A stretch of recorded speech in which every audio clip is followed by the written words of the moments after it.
역대상 17장 말씀 함께 나누겠습니다. 17장 1절에 보시면 다윗이 그 궁실에 거할 때에 선지자 나단에게 이르되 나는 왜 향목궁에 거하거늘 여호와의 언약궤는 휘장 밑에 있도다 했습니다. 자, 이 다윗의 남다른 모습을 보는 거죠. 다윗은 누구를 생각하느냐? 하나님을 생각합니다. 내가 하나님을 위하여 무엇을 할 것인가? 그 인생들은 항상 하나님께 구하고 하나님께 필요한 것들을 채워달라고 하죠. 특별히 이방 종교들은 신에게 무엇인가, 자기가 섬기는 종교에게 무엇인가 요구하고 그 요구가 자기에게 이루어져서 자기가 그런 복을 받기 원하는 그런 자세들 많이 가집니다. 그런데 이 다윗은 특별하게 어떤 모습을 가지냐? 내가 주를 위하여 무엇을 하며 주를 기쁘시게 하기 위하여 어떤 것을 할 것인가, 그런 생각들을 하는 겁니다.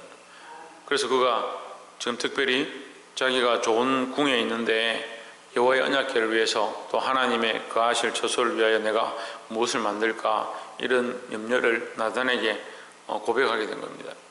그래서 이 다윗의 이 중심이 참 귀하다는 거예요. 자, 우리는 항상 생각하기를 주를 위하여 무엇을 할 것인가, 하나님을 기쁘시게 하기 위하여 무엇을 할 것인가, 그런 자세로 서야 될 줄 믿습니다. 세상의 많은 종교나 철학들이나 많은 것들은 자기를 이롭게 하기 위해서, 자기의 깨달음과 자기의 복을 위해서 많이 노력하고, 그렇게 하기 위해서 108배를 한다든지 천일 기도를 한다든지 100일 기도를 한다든지 그런 것들을 하지만, 사실은 우리의 기도하는 것이나 우리의 섬기는 이것은 어떠한 복을 위해서 하는 것은 사실은 목적성은 잘못되었습니다. 우리는 우리가 받을 복을 위해서 하는 게 아니고 하나님이 기뻐하신 것들을 위해서 해야 합니다. 그래서 항상 기뻐하라, 쉬지 말고 기도하라, 범사에 감사하라 할 때에 뭘 기뻐하느냐, 뭘 즐거워하고 뭘 감사하느냐, 뭘 기도하느냐, 하나님이 행하신 것을 보고, 하나님께서 내게 허락하신 것들을 보고, 하나님 나를 구원하신 것들을 보고 감사하고 기뻐하고 즐거워하고 그 앞에 기도하는 거죠. 그러니까 우리는 복이 우리에게 임하였기 때문에, 복을 받아야 되기 때문에, 복이 앞으로 내게 이런 복을 주십시오 하고 엎드리는 게 아니라 이미 받은 복, 우리가 받은 복을 세워보고, 우리가 1만 달란트 빚진 자처럼 이미 하나님께 놀라운 복을 받았다니, 그러니까 우리가 주를 위하여 뭘 할 것인가. 그래서 계시록 말씀을 통해서 우리에게 가르쳐 줍니다. 너는 죽도록 충성하라. 교회에게 가르쳐 줍니다. 너는 죽도록 충성하라. 네가 하나님 앞에 죽도록 충성할 모습들을 가져야 하고, 그렇지 못하고 너를 위하여 옷을 입었고 너를 위하여 보고 있다면 그것이 보지 못하는 것이다. 너희 돈을 주고 눈을 고치고 돈을 주고 옷을 사서 입어라. 무슨 옷을 입냐? 예수 그리스도로 옷 입어라. 너희가 실상 입었다 하지만 실상은 뭐요? 벌거벗은 것이다. 왜 벌거벗었느냐? 왜 줄이고 배고프냐? 너희 자신을 위해서 자꾸 먹고 너희 자신을 위해서 입는다. 하나님 이미 너희를 입히셨고 너를 위해서 그리스도를 보내주셨는데 너희는 여전히 자기를 위한 방향과 자기를 위한 신앙으로 점철되어 있다. 그러니까 충성하지 않는 거죠. 우리의 생각들을 고쳐서 어찌하면 주를 기쁘시게 할까? 어찌하면 하나님의 마음을 시원케 할까? 그런 자세와 그런 마음으로 살아가시기를 주의 이름으로 축원합니다. 두 번째로 10절에 보시면, 전에 내가 사사를 명하여 내 백성 이스라엘을 다스리는 때와 같지 않게 하고 또 내 모든 대적으로 내게 복종하게 하리라. 또 내게 이르노니 여호와가 너를 위하여 집을 세울지라 했습니다.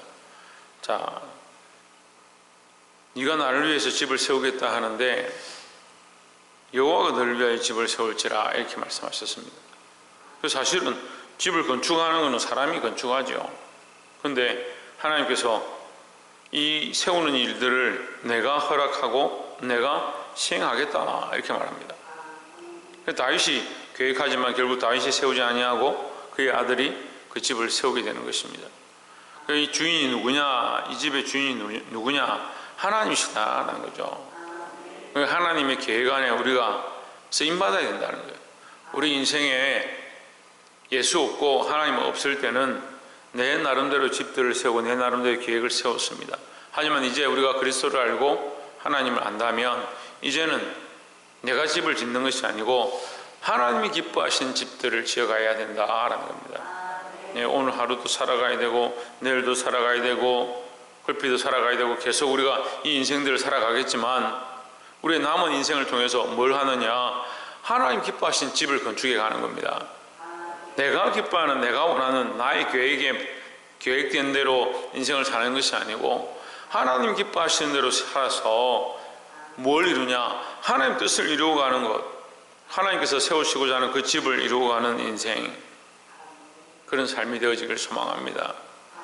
그래서 내가 원하는 대로 하나님을 쓰는 것이 아니고 하나님의 뜻 앞에 내가 쓰임받는 자, 나는 하나님께서 세우시는 건축하는 집의 한 부분이 되어지고 특별히 더욱 영적으로 크게 봐서 하나님 나라의 한 구성 요소가 되어서 하나님 나라를 세우는데 이 복음을 전달하고 이 거룩한 일들을 행하는데 쓰임받는 저와 여러분 되기를 주의 이름으로 축원합니다.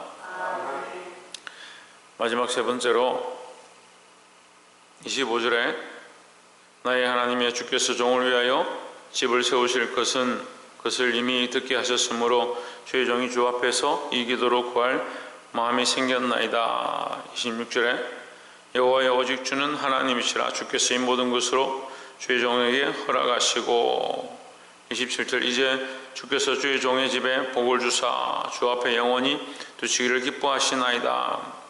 여호와의 주께서 복을 주셨사오니 이 복을 영원히 누리리이다 하니라 했습니다. 27절에 보면 복에 대해서 세 번이나 언급합니다. 복이 어디서 왔느냐? 여호와께로부터 왔다. 누가 복을 주시냐? 여호와께서 복을 주신다. 또한 이 복이 어떤 복이냐? 잠시 있을 복이 아니라 영원한 복이다. 그래서 우리는 복의 근원이 여호와 하나님이심을 기억해야 하는 겁니다. 예, 우리가 이걸 잘 잊어버리죠. 제가 늘 말씀드리지만 많은 사람들이 복을 받지 못한 게 아니고 복을 받는데 복을 받고 나면 그 복에 매여서 그 복을 쳐다보다가 하나님 모르고 하나님 잊어버립니다. 그래서 선물을 받으면 그 선물을 보다가 선물 준 사람을 잊어버리는 것과 똑같은 그런 실수를 범하는 거예요. 하나님 내게 자식들을 주시고 내게 기업을 주시고 내게 가정을 주시고 내게 인생을 주시고 내게 시간들을 허락하셨습니다. 그게 뭐냐? 하나님 주신 복이다. 어디서 왔느냐? 하나님께로부터 왔다는 거죠. 그러니까 믿음이 없으면 어떻게 합니까? 그걸 잊어버립니다. 받을 때는 하나님 주십시오. 우리에게 성공을 주십시오. 우리에게 미래를 주시고 장래를 주시고 우리에게 진료를 허락하시고 막 기도합니다. 근데 장래를 허락하시고 미래를 허락하시고 진료를 허락하시면 하나님께 감사하고 하나님을 위해 쓰는 게 아니고 하나님은 잊어버리고 그것만 쳐다보고 있는 거예요. 지금 앞으로 계속 걱정이 됩니다만 우리 한국 교회가 이 다음 세대, 이 어린아이들, 어린이들, 학생 청년들 없습니다. 코로나 터지니까 특별히 어린이들이 교회를 완전히 떠나버렸어요. 청년들이 교회를 떠납니다. 안타까운 시대 가운데 살고 있습니다. 그 아이들이, 그 청년들이 하나님 주신 복이다, 하나님의 것이다 이렇게 생각하고 우리가 하나님 앞에 엎드리고 기도해야 합니다.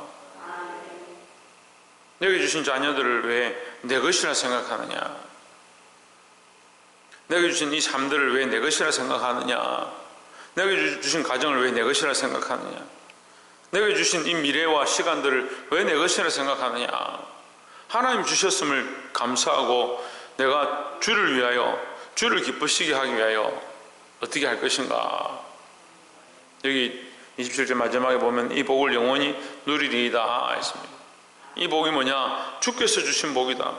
하나님이 주신 것임을 내가 기억하고 그것을 영원히 누리겠습니다. 다시 말하면 하나님이 주셨음을 영원히 기억하겠습니다 하는 거죠. 여러분, 하나님께로부터 왔음을 기억할 때 그것이 우리에게 복입니다.